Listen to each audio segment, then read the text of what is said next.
Thank you so much, Kiana and Haldans. And hello, everyone. Really wonderful to be here. And thank you so much for coming and to listen to my journey.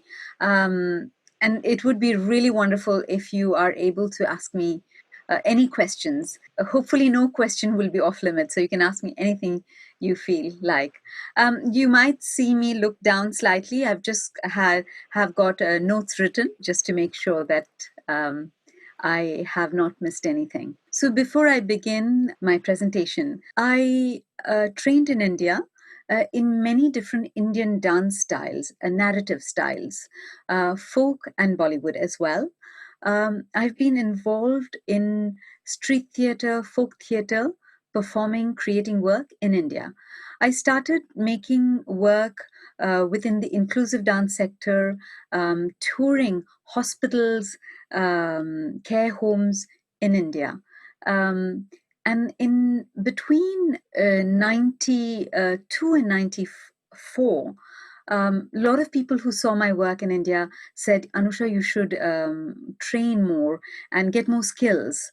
And I was not sure what other skills I should get and where. I had trained as a professional dancer in a college called Kalakshetra, and it's a really beautiful college. It's idyllic.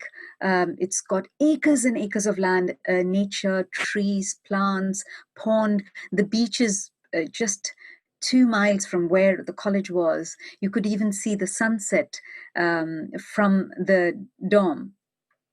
And when I was training there, um, for me, dance is magical. That everywhere I have traveled with dance, it has brought magic in my life. So at that time, I started thinking very much how to extend dance to everyone. My mother was already working as a singer and dancer within rural India and the inclusive dance practice.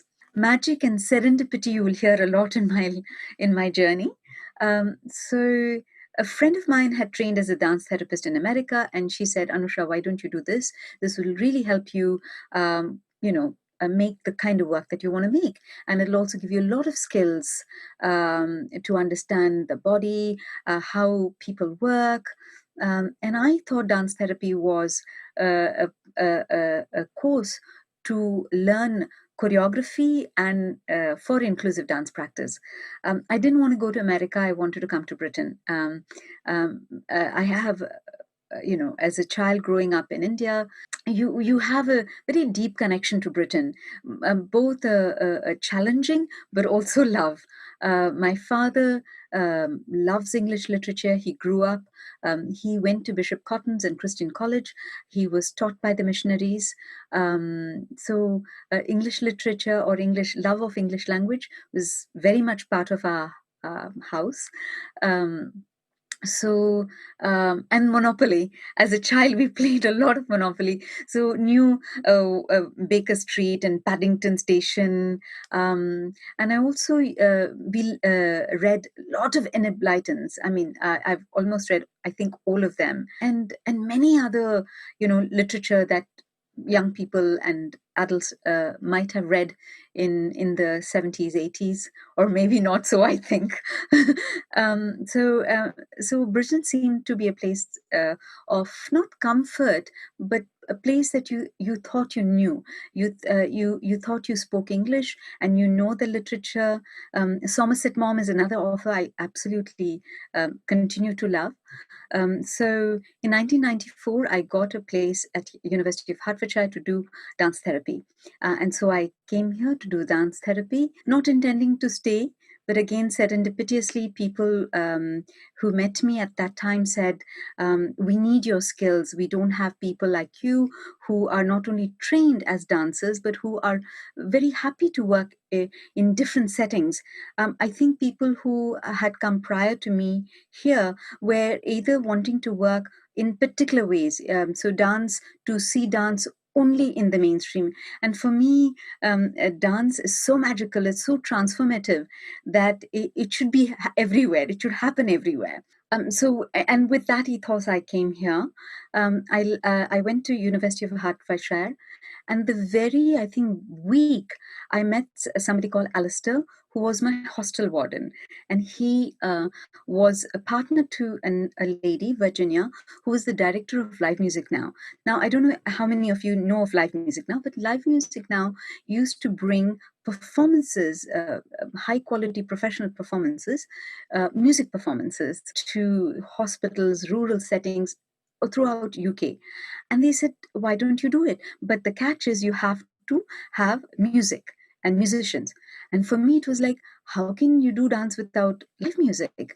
So it was fantastic. I immediately had the possibility of looking for musicians, and my journey as a creator, performer, workshop facilitator began in 1994. So, what I'd like to show you is just slides of the kind of work I have engaged in. It's just been quite wonderful. And I think, living in the UK to me is super excitement in terms of dance. There's so much happening, there's so much dialogue happening. And as a dancer, for me, the reason I like doing all of this, I could say that the prime motive for me is, for me, dance is about myself, and it happens in the body.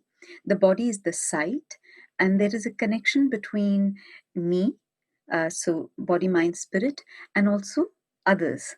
So I feel that without words, there is a very, just a connectedness that happens where hopefully there's no other baggage that can come through.